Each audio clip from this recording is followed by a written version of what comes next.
டே 4ல நம்ம டிஸ்கஸ் பண்ண போறது டோபமைன் இல்லனா எப்படி மனுஷங்க செத்துருவாங்க அப்படிங்கறத பத்தி.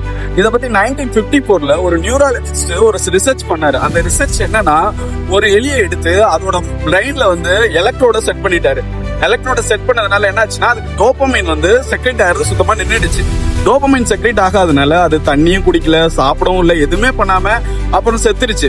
இவர் என்ன பண்ணாருன்னா, நெக்ஸ்ட் அதே மாதிரி ப்ரொசீஜர் பண்ணாரு. எலக்ட்ரோட அதோட பிரெயின்ல செட் பண்ணிட்டு டோபமைன் கிரியேட் ஆகிறத ஸ்டாப் பண்ணிட்டாரு. அப்ப என்ன ஆச்சுன்னா, இந்த டைம் அதுக்கு வந்து ஒரு சக்கரை தண்ணியை கொடுத்தாரு. சக்கரை தண்ணியை கொடுத்தது ஹாப்பி ஆயிடுச்சு.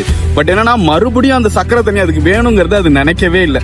சோ அப்ப என்ன பண்ணாருன்னா, மூணாவது இன்னொரு எலியை எடுத்தாரு. அந்த எலிக்கு நிறைய டோபமைனை கொடுத்தாரு. டோபமைன் செக்ரேட் ஆனது உடனே அது சாப்பாடுன்னு அலைய ஆரம்பிச்சிச்சு. அதுக்கப்புறம் வந்து அதுக்கு ஒரு டோபமைன் அதிகமானதுனால சாப்பாடு கொடுக்கும் போது ஒரு மணிக்கு 800 டைம் சாப்பாடை தேடி தேடி போயிருக்கு. இப்போ நம்ம ஹியூமனுக்கு வருவோம். ஹியூமன்ஸ் வந்து இப்போ ஒரு அடிக்ஷனா இருக்காங்க. எதுக்கு அடிக்ஷனா இருக்காங்க? அல்கஹாலுக்கு அடிக்ஷனா இருக்காங்க, ஸ்மோக்கிங்க்கு அடிக்ஷனா இருக்காங்க, இல்லைன்னா ஒரு பர்டிகுலர் ஃபுட்டு சாப்பிடணும்னு அடிக்ஷனா இருப்பாங்க, செக்ஸ். இது எல்லாமே காரணம் டோபமைன் செக்ரேட் ஆகிறதுனால தான். இப்போ டோபமைன் வந்து மனுஷங்களுக்கு செக்ரேட் ஆகலன்னு வைங்க, அவங்க சாக வேண்டியதான். ஏன்னா அவங்களுக்கு ஆசையும் இருக்காது, எதுவுமே இருக்காது. அப்புறம் புத்தர் ஸ்டேஜுக்கு போயிடுவாங்க.